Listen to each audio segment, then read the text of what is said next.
Hi, this is Matt from Ohio, and you're listening to Two Broads Talking Politics.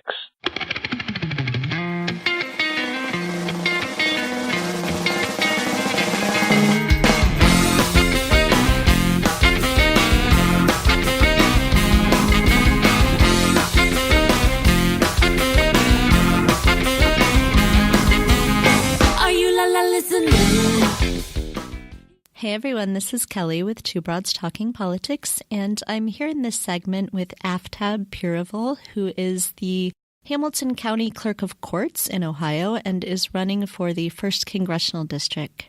Hi, Aftab. Hey, Kelly. First of all, A+ on the pronunciation of my name. You really crushed that. Well done. You must have done a lot of pre-work on that. I did. You have a lot of videos talking about how to say your first name, but the last name is trickier, I think. Yeah, the last name is that's the wild card. That's the X factor, and you really showed your chops there. Well done. Well, so can we start with just sort of a basic question about why you're running for Congress this time? Yeah, well, it's really entwined with my personal story, and my story, like so many first-generation Americans, is tied into my parents. So I'm the son of a refugee. My mom was from Tibet and forced to flee when the communist Chinese took over. She made her way to India, where she grew up as a refugee against all odds. She got an education. She made it to college, where she met my father, who's from India. And after college, the young couple got married, and they decided they wanted to come to the New World. They wanted to come to the United States. So my dad looked at a map of our great country, and from sea to shining sea, from New York to California, this man literally could have gone anywhere, and he chose Beaver Creek, Ohio. So they immigrated to this country. In 1980, I was born. A couple of years later, went to public schools, became a lawyer, served in a bunch of different capacities as a lawyer, including as a special assistant U.S. attorney here in Cincinnati. And then I decided to run for office for the first time, and I decided to run for the Hamilton County Clerk of Courts, of all things, Kelly. And believe me, it's as glamorous as it sounds. But I'm very passionate about justice reform, and we focus so much on prosecutors and on judges and on the police, and for good reason. There's substantive reforms that are needed in those areas. But sometimes we lose track of just the access to justice or the administration of justice. Our courts are so bureaucratic, they're so confusing that oftentimes it almost requires folks to hire an attorney. And if you don't have the resources to do that, you can also often get churned up into the system. And so I ran for that position to try and even the playing field, to try and make sure that our courts continue to be a place where it does not matter what you look like, where you're from, or how much money you have. And I'm really proud of the reforms that we've put in place. But, I'm running for Congress now because, like you and like so many people out there, I genuinely feel the fierce urgency of now to stand up in this incredibly perilous moment in our country's history. I really do believe this is a defining and critical moment, and I felt the urge to get off of the sidelines and step into the arena. So I want to ask a little bit about the Ohio 1st District. So this is largely in Cincinnati. For people who don't know Ohio very well, they may think, oh, that's an urban area, should be Democratic. But Cincinnati is famously a more Republican city than many. But I wanted to ask, it's been listed on a lot of lists as a district that could definitely flip, that people are watching. It's on the DCCC red to blue list. It's Cook seems to have it as like an R+5. What are you seeing in the district? What does the energy look like among Democrats there? And what do you see as sort of your path to victory?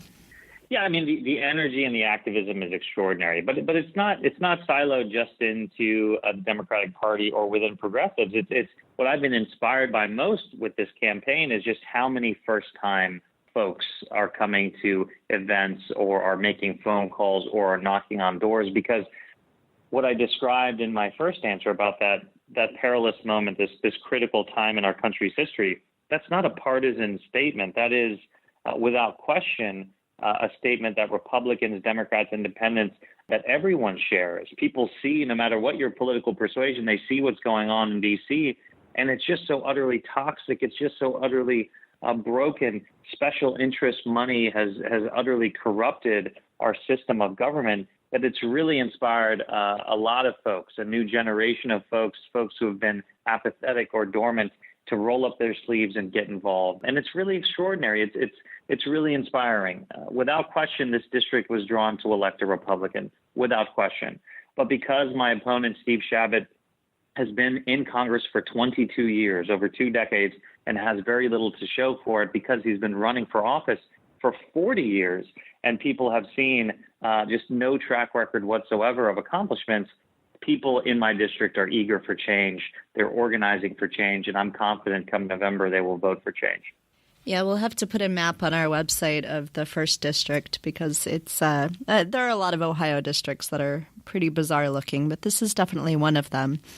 We have a unique artistry in the way that we draw these districts. Yeah, it's significantly gerrymandered without a doubt, but nevertheless, they can't draw their way out of poor governing.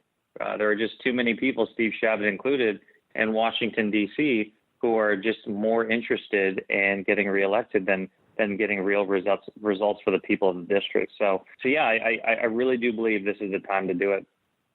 So when you're talking to voters in the 1st District, you said they're looking for change, but what are the kinds of issues that are really driving your campaign and that are driving them to want change? What are the things that are really concerning them? The number one question that people ask me about is the affordability of healthcare. And it doesn't devolve into this partisan discussion about, the Obamacare or the Affordable Care Act or anything like that. It's kitchen table approach to folks who are struggling. And they are, because premiums in my 1st congressional district for an individual have gone up nearly $1,000. They've gone up nearly $3,000 for a family. People are really struggling out there. And so they want to know how we can try and stabilize these markets, how we can try and drive down those costs. And specifically, they want to know how folks can get access to affordable prescription drugs because those prices continue to skyrocket. And instead of advocating for common sense bipartisan solutions that brings everyone together and makes sure that no one gets left behind, my opponent, Steve Chabot, voted to take health care away from 35,000 people in our district. He voted 3 times to strip coverage from folks with pre-existing conditions. Kelly, that's not partisan. That is just irresponsible because he had no idea how he was going to replace it. I think that's got people frustrated.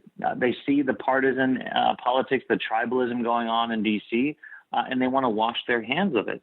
And then the other issue that comes up over and over again is the rigged economy. Working class families, the middle class, haven't had a real raise in 20 years when compared to inflation. And instead of a representative or a Congress that is devoted to tackling this growing and existential wage inequality in our country, they voted for a tax bill that gives 85% of the benefit to the richest 1% in this country while blowing a $1.9 trillion hole in the deficit. And Paul Ryan told us they're going to fill that hole by coming after Social Security and Medicare, asking the middle class to pay for a tax break for billionaires and millionaires. People are frustrated. They're working harder and harder, and they're running in place, and they want real representation to have their backs. You had an ad that was, at least on Facebook, with a video that had a lot of women talking about their especially healthcare needs as women and why they were voting for you. Can you talk a little bit about that dynamic? We're talking a lot about gender in the election, and a lot of that comes down to sort of women running for office. But I think we're also seeing so many women get excited about electing people who will stand up for their rights. So could you talk a little bit about that dynamic?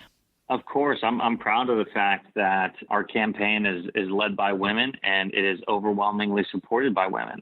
I'm proud of the fact that we have an agenda that advocates for the equality of women and the empowerment of women. And whether it's healthcare or the economy, the issues are profoundly important because when we talk about pre-existing conditions, we have to speak the truth that pre-existing conditions include breast cancer. They include childbirth. And so the Republicans and Steve Chabot, their attacks on women are so profound that they are interested in stripping folks of their coverage if they've given birth. I mean, that's just how backwards their rationale and their approach to government has been. But we have to do more than that. We have to be very clear that pay equity is a real issue, and we need to do more on the federal government level to hold employers accountable and to make sure that equal work deserves equal pay. And we have to continue to make strides in our justice reform to continue to empower women as they go through our justice system, particularly around the issue of domestic violence. We've done extraordinary work in the clerk's office, launched a first-of-its-kind program that actually provides victims of domestic violence real-time notifications once a civil protection order is served on their abuser. Because as you know, Kelly, domestic violence is about control. It's not about anger management issues. It's not about family dynamics. It is about control.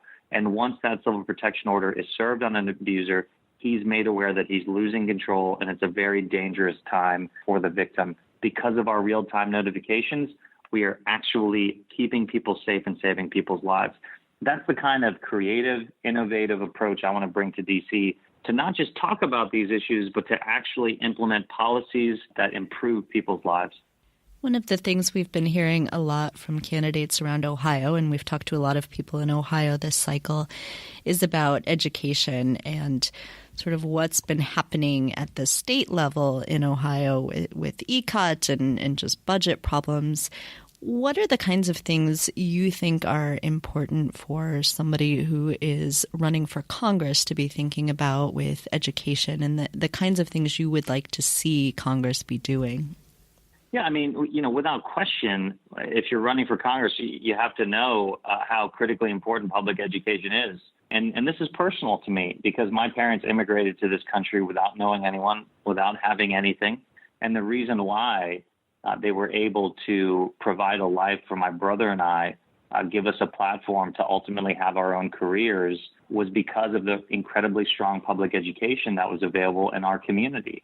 And so we have to make sure and continue to drive those resources into those schools to continue to educate the next generation of leaders in our community and in our country.